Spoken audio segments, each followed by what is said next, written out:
డబ్బు, అనారోగ్యం, ఉద్యోగం, వ్యాపారం అప్పులతో బాధపడుతున్నారా? వెంటనే ఈ వెబినార్ లో జాయిన్ అవ్వండి. నమస్తే, welcome back to Suman TV. నేను మీ సంజయ్. ఈరోజు మనతో పాటు ఉన్నారు amphi register mutual fund distributor మరియు ఇన్సూరెన్స్ ప్లానర్ శ్రీకృష్ణ చైతన్య గారు. ఆయనతో మాట్లాడి కొన్ని విషయాలు తెలుసుకుందాం. నమస్కారం సార్. నమస్తే సంజయ్ గారు. సార్, రిటైర్మెంట్ ప్లానింగ్ ఈ జనరేషన్లో ఖచ్చితంగా తప్పకుండా చేసుకోవాల్సిన పని. దాన్ని రిటైర్మెంట్ ప్లాన్ చేసుకోవాలని చెప్పేసి అందరూ అంటున్నారు. అంటే నేనే ఒక 4-5 సెషన్స్ చేశాను వీటి మీద. ఓకే, ఎందుకు చేసుకోవాలి సార్? అంటే నేను పాస్ట్ జనరేషన్ చూసుకుంటే మా తల్లిదండ్రులకు కానీ మా తాతయ్యల వాళ్ళకి కానీ అండ్ ఎవరి పర్సన్ వాళ్ళకి ఎవరికి రిటైర్మెంట్ ప్లానింగ్ లేదు, వాళ్ళు చేసుకోలేదు, ప్లానింగ్ కూడా లేదు. ఇప్పుడు జనరేషన్ కి ఎందుకు రిటైర్మెంట్ ప్లానింగ్ అంత అవసరం, ఎందుకు చేసుకోవాలంటారు? అప్పట్లో వాళ్ళకి అవసరం పడింది, మాకు ఫ్యూచర్ లో ఎందుకు అవసరం పడుతుంది అన్న ఆలోచనలు ఉన్నాయి. దానికి మీ సమాధానం? సంజయ్ గారు, దీనికి కొంచెం మనం హిస్టారికల్ గా కొంత డేటా కలెక్ట్ చేసుకుంటే యావరేజ్ లైఫ్ స్పాన్ అనేది ఈ రిటైర్మెంట్ ప్లానింగ్ లో మరి మోస్ట్ ఇంపార్టెంట్ థింగ్. మనకి ఇండిపెండెన్స్ వచ్చేటప్పటికి 1947లో యావరేజ్ ఇండియన్ లైఫ్ స్పాన్ వచ్చి అరౌండ్ 32 years అండి. 92లో 47లో 32 years is the average Indian life span. 32 years ఏంటి సార్, మరి దారుణంగానే. మనుషులు ఇప్పుడున్న మనుషులు ఎంత ఒంట్లో హెల్త్ బాగోపోయినా సరే మినిమం ఒక 60 years బతుకుతున్నారు. మీరు మరి 32 అంటున్నారు. అది నేను ఇచ్చిన డేటా కాదు కదా సార్. 1947లో నేను పుట్టలేదు కదా. అంటే మనకి యావరేజ్ డేటా ఏమని చెప్తుందంటే 32 years ఎందుకు ఉందంటే మనకి చిన్న చిన్న వాటికే అక్కడ అడ్రస్ చేసేవాళ్ళు ఎవరు లేక, ఈవెన్ చిన్న టీబీ ఆల్మోస్ట్ 1990s 80s దాకా కూడా మనకి ఇండియాలో ప్రివలెంట్ గా ఉంది. ఇవాళ ఎక్కడ మీకు టీబీ కేసులు లేవు. ఒకప్పుడు టీబీ శానిటోరియంస్ ఉండేవి, మీకు తెలుసు, ఓ చోట అనమాట, ఓ పెద్ద. సో టీబీ శానిటోరియంస్, కలరా, డయేరియా, ఈవెన్ స్నేక్ బైట్స్, ఇట్లన్నిటి వల్ల కూడా మనకి యావరేజ్ అంటే డెత్ అనేది చాలా ఈజీగా అయిపోయారు ఆ రోజుల్లో అప్పుడు. సో అందుకని ఏంటంటే యావరేజ్ లైఫ్ స్పాన్ చాలా తక్కువ ఉండేది. అండ్ ఇంకొకటి ఏంటంటే మాల్ న్యూట్రిషన్, మనకి పోషకాహారం సరిగ్గా లేకపోవడం ఒకటి, వీటన్నిటి వల్ల కూడా లైఫ్ స్పాన్ చాలా తక్కువ ఉండేది. బట్ అక్కడి నుంచి పోస్ట్ ఇండిపెండెన్స్ తర్వాత మనకి పెరుగుతూ వచ్చింది ఖచ్చితంగా. అది అలా ఇంక్రీజ్ అవుతూ వచ్చేటప్పటికి పేరెంట్స్ దగ్గర వచ్చేటప్పటికి అరౌండ్ 60. ఇవాళ యావరేజ్ లైఫ్ స్పాన్ వచ్చేటప్పటికి 70+, 72 సుమారుగా చెప్పాలంటే 2022 డేటా తీసుకుంటే 72 years యావరేజ్ లైఫ్ స్పాన్. ఇక్కడ నుంచి నెక్స్ట్ ఇంకో 10 ఏళ్ళు లెక్కేసుకున్నాం అనుకోండి, ఖచ్చితంగా 80-85 ఇంకా పెరగచ్చు. ఇంకా పెరుగుతుంది. అది ఖచ్చితంగా ఎవ్రీ ఇయర్ పెరుగుతూ ఉంటుంది. బికాస్ ఆఫ్ మెడికల్ అడ్వాన్స్మెంట్ అవనివ్వండి, హెల్దీ ఫుడ్ హ్యాబిట్స్ అవనివ్వండి, ఇంకోటి అవనివ్వండి. అంతేకాకుండా జనాలకు కూడా అవేర్నెస్ బాగా పెరిగింది. ఏది తినకూడదు, ఏది తినచ్చు. అండ్ ఖచ్చితంగా దీనికి అంటే ఒక మీరు అన్నది చూసారా, ఒక పాము పరిస్థితి అప్పుడు ఏ వైద్యం చేయాలో పక్కన పెడితే అప్పుడు వాడికి ఏ ఫస్ట్ ఎయిడ్ చేసుకోవాలో తెలిసేది కాదు. రాలేదు. ఇప్పుడు గూగుల్లో చూసినా సరే, ఏ యూట్యూబ్ లో చూసినా సరే అవేర్నెస్ ఉంది చాలా మందికి. ఫస్ట్ ఎయిడ్ చేసుకుంటున్నారు, హాస్పిటల్ వచ్చే వరకు వాళ్ళే ఫస్ట్ ఎయిడ్ చేసుకునే స్థితిలో వచ్చారు. సో దానివల్ల ఏమవుతుందంటే మీకు లైఫ్ స్పాన్ అనేది పెరుగుతుందండి. సో పేరెంట్స్కి అంతకుముందు వాళ్ళకి రిటైర్ అయ్యే టైంకే ఇంచుమించు వాళ్ళకి పోస్ట్ రిటైర్మెంట్ గురించి పెద్దగా వరి ఉండేది కదా. రెండవది, అప్పట్లో కొంచెం కొంతవరకు కూడా కంబైన్డ్ ఫ్యామిలీస్ ఉండేవి. సో నెక్స్ట్ జనరేషన్ వాళ్ళ దగ్గరే ఉండడం. సో పేరెంట్స్కి పెద్దగా బర్డెన్ అయిపోయి అంత కథలు ఏమి, ఉమ్మడి కుటుంబాలు ఉండేవి. సో ఇప్పుడు ప్రజెంట్ సినారియో తీసుకుంటే న్యూక్లియర్ ఫ్యామిలీస్ ఎవరి ఇది వాళ్ళది. ఇంకొకటి మోస్ట్ ఇంపార్టెంట్ థింగ్ ఏంటంటే రిటైర్మెంట్ ఎందుకు చూసుకోవాలి అంటే జెన్జీ మిలీనియల్స్ తర్వాత వచ్చిన మిలీనియల్స్లో మనకి ఏంటంటే చాలా వరకు ప్రైవేట్ సెక్టర్ జాబ్స్లో ఎక్కువ ఇంట్రెస్ట్ చూపిస్తున్నారు. ఏంటి సార్ ఈ మిలీనియర్స్ జెన్జీ అంటున్నారు, కొత్తగా ఉంది మాకు. మిలీనియల్స్ జెన్జీ అంటే అండి, ఇప్పుడు ఇయర్ 95 to 2005 మధ్యలో పుట్టిన బోర్న్ వాళ్ళందరినీ జెన్జీ అంటున్నాం.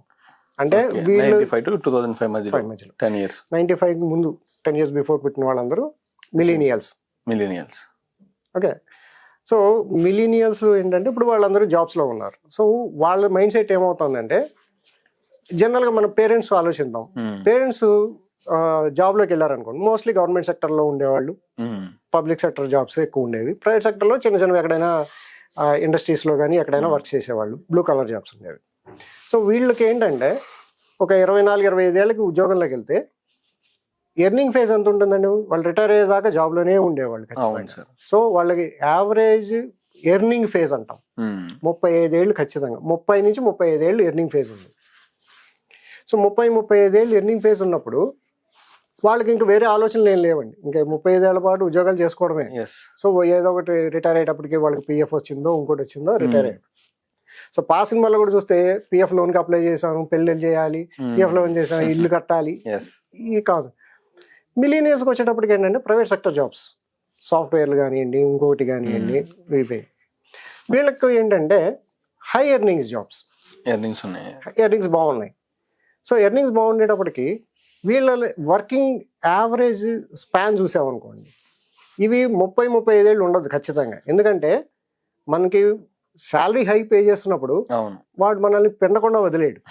సో మనల్ని పూర్తిగా క్రష్ చేసేసి వదులుతాడు. సో 20-25 ఏళ్ళు లోపే ఇలా వర్కింగ్ ఏజ్ అయిపోతుంది. అంటే 24-25కి యావరేజ్గా స్టార్ట్ చేశాడు అనుకుందాం. 50, 52, 53కి వచ్చేటప్పటికి వాళ్ళు ఆల్మోస్ట్ ఎగ్జాస్టెడ్లో ఉంటారు, ఇంకా పనిచేయని స్థితిలో. సో మిలీనియల్స్ 50-55 లోపల రిటైర్ అయిపోతే ఖచ్చితంగా వాళ్ళకు ఒక 20 years పోస్ట్ రిటైర్మెంట్ లైఫ్ ఉంది. ఓకే, సో 25 ఏళ్ళు వర్క్ చేస్తే 20 ఏళ్ళు పని చేయకుండా ఉండే లైఫ్ ఉంది. ఆ టైంలో మీకు రాని ప్రాబ్లమ్స్ ఉండవు, మెడికల్ ప్రాబ్లమ్స్ ఉంటాయి, మూవ్మెంట్స్ ప్రాబ్లమ్స్ ఉంటాయి, మనకి మొబిలైజేషన్ ప్రాబ్లమ్స్ ఉంటాయి, రకరకాలు ఉంటాయి. చూసుకుంటే సార్ ఇప్పుడు ఎవరు చూసుకున్నా ఒక 40-35 వస్తే కానీ పిల్లల్ని కూడా కనట్లా. అండ్ మీరు అన్న టైంకి, రిటైర్మెంట్ టైంకి వాళ్ళు సెటిల్ అవ్వడం పక్కన పెడితే వాళ్ళ ఎడ్యుకేషన్ కూడా కంప్లీట్ అవ్వదు.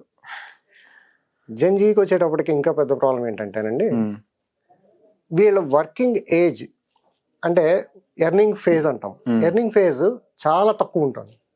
అయితే జనరల్గా ఏంటంటే మనకి హారిజాంటల్గా అంటే 25 ఏళ్ళు, 30 ఏళ్ళు, 20 ఏళ్ళు ఇలా పెరుగుతుంది అనుకోండి. జెన్జీ వాళ్ళు ఏం చేస్తున్నారంటే వర్టికల్గా ఉంటుంది. అంటే వెరీ హై ఎర్నింగ్స్, కొడితే కుంభస్థలాన్ని కొట్టేయాలి. అంటే స్టార్టప్స్ లేదు, ఏదో ఇంట్రెస్ట్లో ఉన్న ఫీల్డ్, ప్యాషన్. ఇప్పుడు కొత్తగా మనకు ఎవరైనా ఇంట్లో నేను సింగర్ని అవుతాను అంటే యాక్సెప్ట్ చేసేవాళ్ళు ఎంతమంది ఉండేవాళ్ళు? వాళ్ళు సింగర్స్ ఎంతమంది తయారవుతున్నారు? ప్రతి ఇంట్లోనూ ఒకళ్ళు ఖచ్చితంగా ఒక సింగర్. అంటే కొత్త అవెన్యూస్ ట్రై చేస్తున్నారు. కొత్త అవెన్యూస్ ట్రై చేస్తే ఏమవుతుందంటే ఎర్నింగ్ కెపాసిటీ పెరుగుతుంది, చాలా స్టీప్ గా ఉంటుంది. మనం క్రికెట్ లో చూద్దాం, గవాస్కర్ ఒక 15-20 ఏళ్ళు ఆడాడు. ఆ తర్వాత వచ్చిన వాళ్ళు 10-12 ఏళ్ళు, ఎక్సెప్ట్ టెండూల్కర్ పక్కన పెడితే మిగతా వాళ్ళందరూ కొంచెం. ఇప్పుడు ఇవాళ రోజుల్లో మీరు యావరేజ్ క్రికెటర్ లైఫ్ స్పాన్ ఎంత ఉంటుంది అంటే, లైఫ్ స్పాన్ అంటే క్రికెట్ లో ఉండే ఏజ్ 4-5 సీజన్లు. ఒక ఐపీఎల్ సీజన్లు అయిపోయాక నెక్స్ట్ ఒక 4-5 సీజన్లు, 2 సీజన్లు ఆడలేదంటే అయిపోయింది కెరియర్. కాంపిటీషన్ కూడా ఎక్కువైపోయింది సార్. వాళ్ళు ఒక అంత హెవీ కాంపిటీషన్ లో ఎంత ప్రెషర్ లో ఉంటారు. వాళ్ళు సెలెక్ట్ అయ్యే టైంకి వాళ్ళకి 35-40 వచ్చేస్తుంది. సో వాళ్ళు ఏం చేస్తారు, ఒక 2-3 సీజన్లు ఆడినా బ్రహ్మాండంగా సంపాదించేస్తున్నారు. సో ఎర్నింగ్స్ ఉంటున్నాయి, కెరీర్ ఉండట్లేదు. పాయింట్ చూస్తున్నాను, చెప్పేది అర్థం చేసుకోండి. ఇప్పుడు ఇంతకు ముందు వాళ్ళకి ఏంటంటే ఎర్నింగ్స్ అలాగా కంటిన్యూస్ గా హారిజాంటల్ గా ఉండేది లాంగ్ టర్మ్. ఇప్పుడు జెన్జీ వాళ్ళకి ఏంటంటే కొత్త కెరియర్స్ లో ఆపర్చునిటీస్ వస్తున్నాయి, క్లిక్ అయితే బ్రహ్మాండంగా సంపాదిస్తారు, కానీ స్పాన్ తక్కువ ఉంటుంది. ఇప్పుడు కొత్త హీరోలు వచ్చారనుకోండి, 2 సినిమాలు, 3 సినిమాలు, 4 సినిమాలు, అవును, తర్వాత కనిపించట్లేదు మీకు ఎక్కడాను. సో ఆపర్చునిటీ వచ్చినప్పుడు ఏం చేస్తారు, ఈ 4-5 సినిమాలు వచ్చేటప్పటికి సంపాదిస్తున్నారు. నాట్ సేయింగ్ చిరంజీవి గారు 120 సినిమాలు చేశారు. ఇవాళ రోజుల్లో ఎవరు 150 చేయగలుగుతారు? ఇప్పుడు ఇప్పుడు వచ్చిన వాళ్ళు పక్కన పెడితే చిరంజీవి గారు, రామ్ చరణ్ ఉన్నారు, వాళ్ళ అబ్బాయి, ఆయనకి 100 కష్టం. సో కానీ చిరంజీవి గారు 150 సినిమాల మీద సంపాదించిన దానికంటే కూడా ఎక్కువ సంపాదిస్తారు. సో సంపాదనలో ప్రాబ్లం లేదు, ఇక్కడ స్పాన్ లో చాలా తక్కువ ఉంది.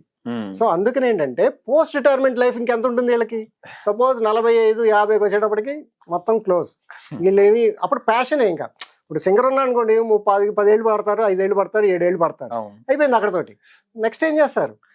సో ఈ ఎర్నింగ్ ఫేజ్ ఎక్కువ ఉండే ఎర్నింగ్ ఫేజ్ లో చాలా జాగ్రత్తగా మీ 30 ఏళ్ళు, 35 ఏళ్ళ పోస్ట్ రిటైర్మెంట్ అంటే నాన్ ఎర్నింగ్ రిటైర్మెంట్ అన్న నేను, నాన్ ఎర్నింగ్ ఫేజెస్ సంపాదించిన 10-15 ఏళ్ళు సంపాదన మీ 30-35 ఏళ్ళు దాచుకోవాలి అనేటప్పటికి ఖచ్చితంగా మీకు ప్లానింగ్ ఇవాళే ఉండాలి. అందుకని జెన్జీకి రిటైర్మెంట్ ప్లానింగ్ అంత ఇంపార్టెంట్. మిగతా వాళ్ళకి ఎందుకు కాదు అంటే, మీ లైఫ్ స్టైలు, మీ కెరీర్ ఆపర్చునిటీస్, మీరు చూస్తున్న మీ వెంచరింగ్ యాటిట్యూడ్స్, దానికోసం ఖచ్చితంగా మీరు ఫ్రమ్ ద డే 1 ప్లానింగ్ చేసుకోకపోతే మీరు ఫేజ్ అయ్యేటప్పటికి కూర్చుని ఉంటారు. ఎస్. అండ్ ఇప్పుడున్న యూత్కి ఏంటంటే ఎక్కువే సంపాదిస్తున్నాం, కానీ ఎంతవరకు ఎన్ని సంవత్సరాలు సంపాదిస్తాం ఎలాగన్నది ఒక థాట్ లేదు. అవునండి. ఇప్పుడు వస్తుంది, ఖర్చు పెడుతున్నాం, కానీ రిటైర్మెంట్ ప్లాన్ మీద ఒక అవగాహన లేదు. చెప్తున్నారు, పెద్దలు చెప్తున్నారు, చాలా మంది చెప్తున్నారు, ఒక ఇన్వెస్టర్స్ చెప్తున్నారు, అడ్వైజర్స్ చెప్తున్నారు, కానీ వాళ్ళు చెప్తుంటారులే. ఇప్పుడు నేను చెప్పాను చూసారా మీకు, వాళ్ళు చేసుకోలేదు, ఇప్పుడు నేను చేసుకోవాల్సిన అవసరం ఏంటి? అవునండి. వాళ్ళు చేసుకోకుండా ఇప్పుడు బాగానే ఉన్నారుగా, ఇప్పుడు నేను చేసుకోకపోతే ఏమవుద్ది? కానీ ఈ అవేర్నెస్ చూసాక ఖచ్చితంగా ప్రతి ఒక్కరు రిటైర్మెంట్ ప్లానింగ్ చేసుకుంటారండి. చేసుకోవాలండి, ఎందుకంటే ప్యాసివ్ ఇన్కమ్ వచ్చింది మనకి. ఏంటంటే ఒక స్టేజ్ తర్వాత ఖచ్చితంగా ప్యాసివ్ ఇన్కమ్ అంటే మన అకౌంట్ లో డబ్బులు ఎవ్రీ మంత్ పడితే అప్పుడు మీరు నెక్స్ట్ ఇంకా ఏదైనా ఆలోచన చేస్తారు. మీరు ఇప్పుడు ఒకప్పుడు ఏంటంటే ప్రతి నెల జీతం డబ్బుల కోసమే ఉద్యోగాలు చేసేవారు. అవును.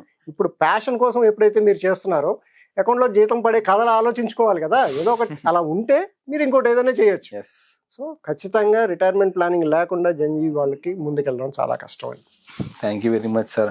ఈ జనరేషన్ కి ఈ ఇన్ఫర్మేషన్ అనేది చాలా, అంటే ప్రతి ఒక్కరికి యూజ్ అయ్యే ఇన్ఫర్మేషన్ ఇది. ప్రతి ఒక్కరి దగ్గరికి ఈ జనరేషన్ అని, ఈ జెన్జీ అనే జనరేషన్ ఉన్న వాళ్ళకి ప్రతి ఒక్కరికి వెళ్ళాలని కోరుకుంటున్నాను. ఒకవేళ రీచ్ అయిన వాళ్ళు చూడలేకపోతే అది వాళ్ళ. Okay sir, thank you very much. Thank you.